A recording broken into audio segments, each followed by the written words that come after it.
ready to bake. Now actually wait for a while to rise up, and once it's like already in the desired size of it, then baked. Yum. Right, our bread is done. Oh my god, I tell you, the whole house smells so good. The cinnamon. Oh, look at that. Oh, mamma mia. Smells so delicious. Whoa, look at that. Man, I can't wait to eat. Yeah, this is our cinnamon bread. Smells so delicious, man.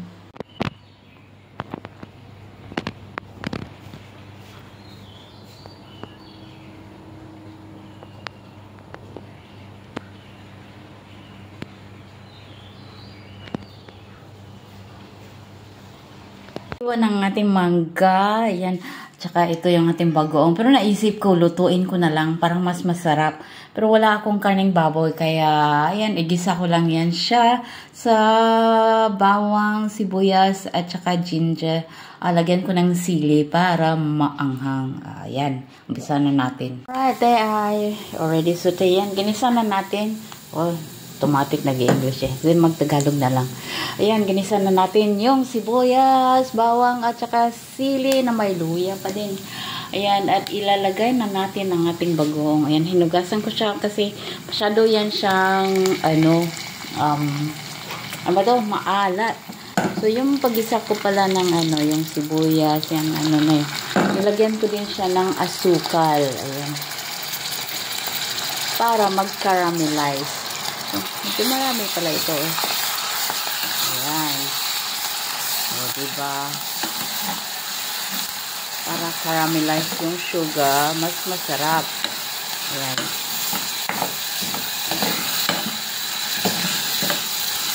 Ayan pala, medyo, yung oil na ginamit ko pala ay sobrang pinagpituhan ko ng chicken with curry powder.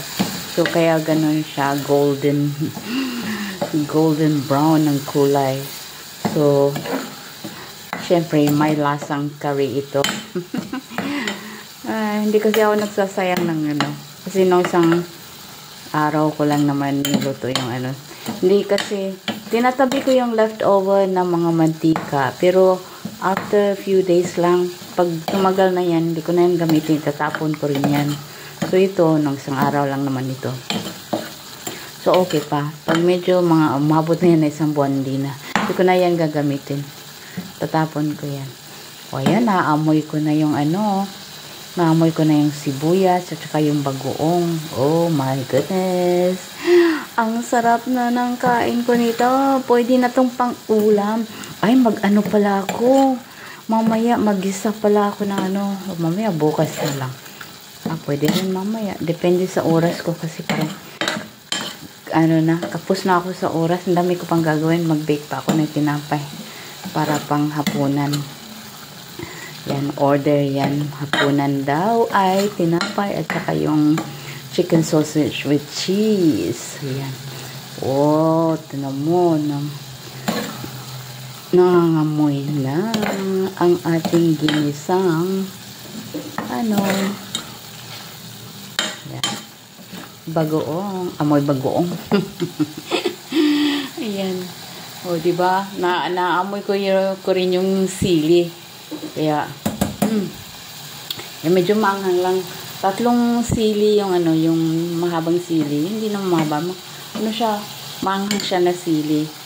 So, nakigaya na rin ako sa mga mali na yung mga pagluluto nila. Mayroon talagang sili na ganun. Siling labuyo. So, masarap eh. So, normally hindi ako bumibili, pero napagaya na rin ako, nakibili na rin ako. Ayan, para may o yan yung sili, yung medyo green na yan. Yan yung sili, hiniwa-hiwa ko lang siya. O, diba? Tutuin ko yan ng maayos. Yan, may sugar na yun. Lagyan ko pala yan siya ng konting bitchin. Ayan, para mas masarap. Ayan, so, lagyan natin ng konti lang. Ayan. Napampalas lang na. Actually, ay, naubos na pala yung aking parang ginisang mix. Masarap din yung ginisang mix eh. Ayan, bagoong alamang kayo dyan. Ayan, sinong gustong bumili, order na. Biro lang, hindi ako nagbibinta. Consumption ko lang yan. Ayan, sarap. So, ito na ang moment of truth. Luto ng ating bagoong alamang. Ayan, tinakman ko, manamis-tamis na maanghang agoy. Ayan, kain na tayo. Ang sarap-sarap naman. Ayan, medyo mainit pa to. So, ayan, konti lang. Mamma mia. Oh, wow. It's so good. Ayan. Ay, ang sarap talaga, Diyos ko dahil. Hindi ako makahinto kain ng kain.